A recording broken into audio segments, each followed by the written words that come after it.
شروع اللہ کا نام لے کر جو بڑا مہربان نہایت رحم والا ہے۔ یاسین، حکمت بھرے قرآن کی قسم، تم یقیناً پیغمبروں میں سے ہو، بالکل سیدھے راستے پر۔ یہ قرآن اس ذات کی طرف سے اتارا جا رہا ہے جس کا اقتدار بھی کامل ہے، جس کی رحمت بھی کامل، تاکہ تم ان لوگوں کو خبردار کرو جن کے باپ داداؤں کو پہلے خبردار نہیں کیا گیا تھا، اس لیے وہ غفلت میں پڑے ہوئے ہیں۔ حقیقت یہ ہے کہ ان میں سے اکثر لوگوں کے بارے میں بات پوری ہو چکی ہے، اس لیے وہ ایمان نہیں لاتے۔ ہم نے ان کے گلوں میں توق ڈال رکھے ہیں جو ٹھوڑیوں تک پہنچے ہوئے ہیں، اور اس وجہ سے ان کے سر اوپر کو اٹھیرے گئے ہیں، اور ہم نے ایک آڑ ان کے آگے کھڑی کر دی ہے اور ایک آڑ ان کے پیچھے کھڑی کر دی ہے، اور اس طرح انہیں ہر طرف سے ڈھانک لیا ہے، جس کے نتیجے میں انہیں کچھ سجائی نہیں دیتا۔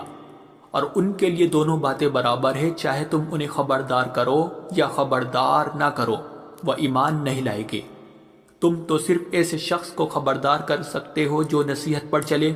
اور خدا رحمان کو دیکھے بغیر اس سے ڈرے، چنانچہ ایسے شخص کو تم مغفرت اور باعزت اجر کی خوشخبری سنا دو۔ یقیناً ہم ہی مردوں کو زندہ کریں گے، اور جو کچھ عمل انہوں نے آگے بھیجے ہیں ہم ان کو بھی لکھتے جاتے ہیں، اور ان کے کاموں کی جو اثرات ہیں ان کو بھی، اور ہم نے ایک واضح کتاب میں ہر چیز کا احاطہ کر رکھا ہے۔ اور اے پیغمبر، تم ان کے سامنے ایک بستی والوں کی مثال پیش کرو جب ان کے پاس رسول آئے تھے۔ جب ہم نے ان کے پاس شروع میں 2 رسول بھیجے تو انہوں نے دونوں کو جھٹلا دیا، پھر ہم نے ایک تیسرے کے ذریعے ان کی تائید کی، اور ان سب نے کہا کہ یقین جانو ہمیں تمہارے پاس رسول بنا کر بھیجا گیا ہے۔ انہوں نے کہا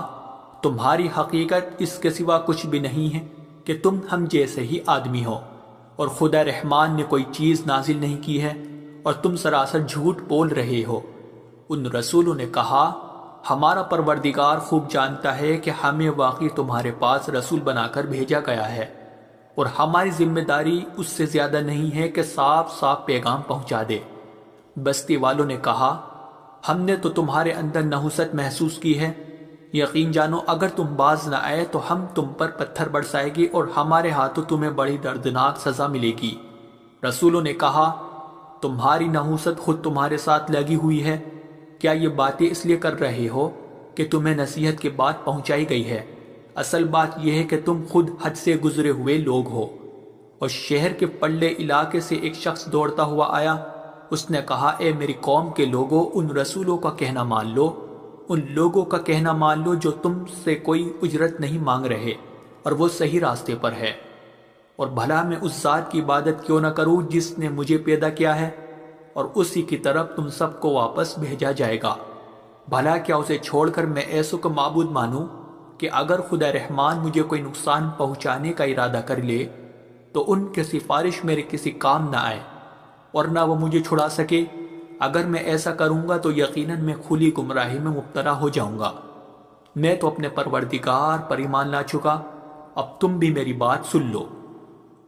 آخر کار بستی والوں نے اسے قتل کر دیا، اور اللہ کی طرف سے اس سے کہا گیا کہ جنت میں داخل ہو جاؤ۔ اس نے جنت کی نعمتیں دیکھ کر کہا کہ کاش میری قوم کو معلوم ہو جائے کہ اللہ نے کس طرح میری بخشش کی ہے اور مجھے باعزت لوگوں میں شامل کیا ہے۔ اور اس شخص کے بعد ہم نے اس کی قوم پر آسمان سے کوئی لشکر نہیں اتارا، اور نہ ہمیں اتارنے کی ضرورت تھی، وہ تو بس ایک ہی چنگھاڑ تھی جس سے وہ ایک دم بجھ کر رہ گئے۔ افسوس ہے ایسے بندوں کے حال پر، ان کے پاس کوئی رسول ایسا نہیں آیا جس کا وہ مذاق نہ اڑاتے رہے ہو۔ کیا انہوں نے نہیں دیکھا کہ ان سے پہلے ہم نے کتنی قوموں کو اس طرح ہلاک کر چکے ہیں کہ وہ ان کے پاس لوٹ کر نہیں آتے؟ اور یہ جتنے لوگ ہیں ان سبھی کو اکٹھا کر کے ہمارے سامنے حاضر کیا جائے گا، اور ان کے لیے ایک نشانی وہ زمین ہے جو مردہ پڑی ہوئی تھی، ہم نے اسے زندگی عطا کی، اور اس نے غلہ نکالا جس کی خوراک یہ کھاتے ہیں، اور ہم نے اس زمین میں کھجوروں اور انگوروں کے باغ پیدا کیے، اور ایسا انتظام کیا کہ اس میں سے پانی کے چشمے پھوٹ نکلے تاکہ یہ اس کی پیداوار میں سے کھائے، حالانکہ اس کو ان کے ہاتھوں نے نہیں بنایا تھا۔ کیا پھر بھی یہ شکر نہیں کریں گے؟ پاک ہے وہ ذات جس نے ہر چیز کے جوڑے جوڑے پیدا کیے ہیں،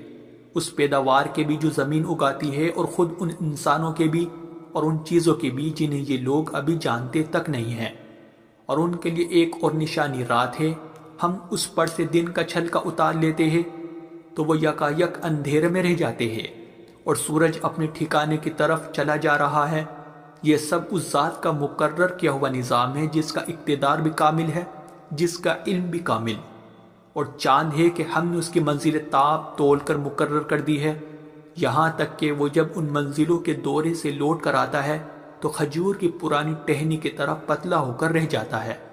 نہ تو سورج کی مجال ہے کہ وہ چاند کو جا پکڑے، اور نہ رات دن سے آگے نکل سکتی ہے،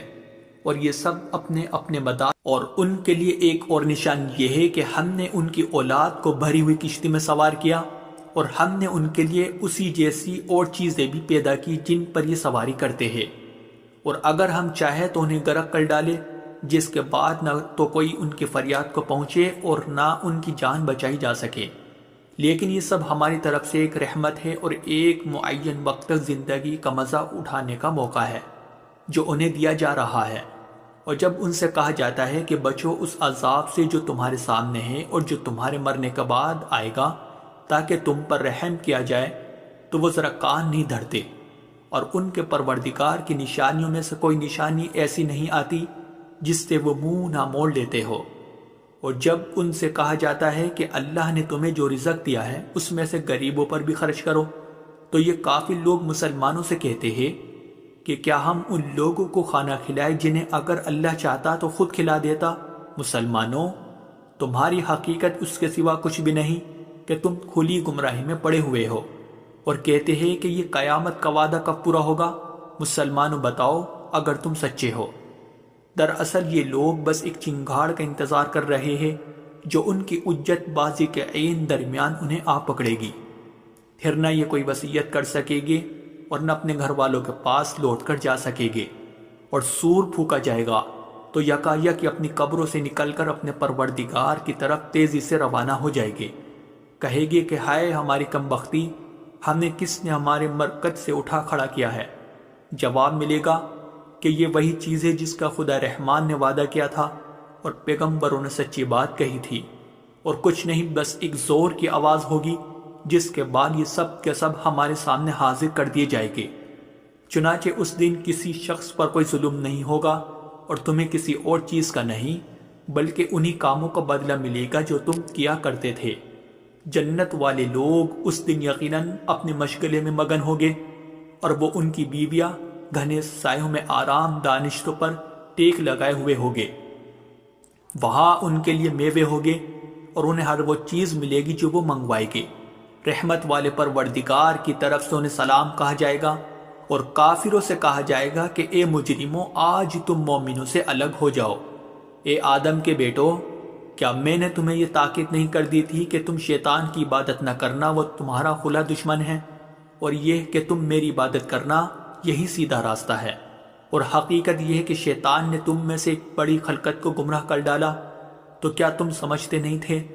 یہ ہے وہ جہنم جس سے تمہیں ڈرایا جاتا تھا، آج اس میں داخل ہو جاؤ کیونکہ تم کفر کیا کرتے تھے۔ آج کے دن ہم ان کے منہ پر مہر لگا دیں گے، اور ان کے ہاتھ ہم سے بات کریں گے، اور ان کے پاؤں گواہی دیں گے کہ وہ کیا کمائی کیا کرتے تھے۔ اور اگر ہم چاہیں تو یہی دنیا میں ان کی آنکھیں مل یا میٹ کر دیں، پھر یہ راستے کی تلاش میں بھاگے پھرے، لیکن انہیں کہاں کچھ سجا۔ اور اگر ہم چاہیں تو ان کی اپنی جگہ پر بیٹھے بیٹھے ان کی صورتیں اس طرح مسخ کر دے کہ یہ نہ آگے بڑھ سکے اور نہ پیچھے لوٹ سکے۔ اور ہم جس شخص کو لمبی عمر دیتے ہیں اسے تخلیقی اعتبار سے الٹ ہی دیتے ہیں، کیا پھر بھی انہیں عقل نہیں آتی؟ اور ہم نے اپنے ان پیغمبروں کو نہ شاعری سکھائی ہے اور نہ وہ ان کے شایان شان ہیں، یہ تو بس ایک نصیحت کی بات ہے، اور ایسا قرآن جو حقیقت کو کھول کھول کر بیان کرتا ہے تاکہ ہر اس شخص کو خبردار کرے جو زندہ ہو، اور تاکہ کفر کرنے والوں پر حجت پوری ہو جائے۔ اور کیا انہوں نے یہ نہیں دیکھا کہ ہم نے اپنے ہاتھوں کی بنائی ہوئی چیزوں میں سے ان کے لیے موشی پیدا کیے، اور یہ ان کے مالک بنے ہوئے ہیں، اور ہم نے ان موشیوں کو ان کے قابو میں دے دیا ہے، چنانچہ ان میں سے کچھ وہ ہے جو ان کی سواری بنے ہوئے ہیں، اور کچھ وہ ہے جنہیں یہ کھاتے ہیں۔ نیز ان کو ان موشیوں سے اور بھی فائدہ حاصل ہوتے ہیں اور پینے کی چیزیں ملتی ہے، کیا پھر بھی یہ شکر نہیں بجا لائے گے؟ اور انہوں نے اللہ کو چھوڑ کر اس امید پر دوسرے خدا بنا رکھے ہیں کہ انہیں ان سے مدد ملے، حالانکہ ان میں یہ طاقت ہی نہیں ہے کہ ان کی مدد کر سکے،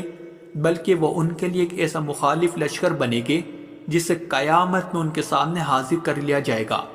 غرض اے پیغمبر، ان کی باتیں تمہیں رنجیدہ نہ کریں، یقین جانو ہمیں سب معلوم ہے کہ یہ کیا کچھ چھپاتے اور کیا کچھ ظاہر کرتے ہیں۔ اور کیا انسان نے یہ نہیں دیکھا کہ ہم نے اسے نطفے سے پیدا کیا تھا، پھر اچانک وہ کھلم کھلا جھگڑا کرنے والا بن گیا۔ ہمارے بارے میں تو وہ باتیں بناتا ہے اور خود اپنی پیدائش کو بھلا بیٹھا ہے، کہتا ہے کہ ان ہڈیوں کو کون زندگی دے گا جب کہ وہ گل چکی ہوگی۔ کہہ دو کہ ان کو وہی زندگی دے گا جس نے انہیں پہلی بار پیدا کیا تھا، اور وہ پیدا کرنے کا ہر کام جانتا ہے۔ وہی ہے جس نے تمہارے لیے سرسبز درخت سے آگ پیدا کر دی ہے، پھر تم ذرا سی دیر میں اس سے سلگانے کا کام لیتے ہو۔ بھلا جس ذات نے آسمانوں اور زمین کو پیدا کیا ہے، کیا وہ اس بات پر قادر نہیں ہے کہ ان جیسوں کو دوبارہ پیدا کر سکے؟ کیوں نہیں، جبکہ وہ سب کچھ پیدا کرنے کی پوری مہرت رکھتا ہے۔ اس کا معاملہ تو یہ ہے کہ جب وہ کسی چیز کا ارادہ کر لے تو صرف اتنا کہتا ہے کہ ہو جا، بس وہ ہو جاتی ہے۔ غرض پاک ہے وہ ذات جس کے ہاتھ میں ہر چیز کی حکومت ہے، اور اسی کی طرف تم سب کو آخر کار لے جایا جائے۔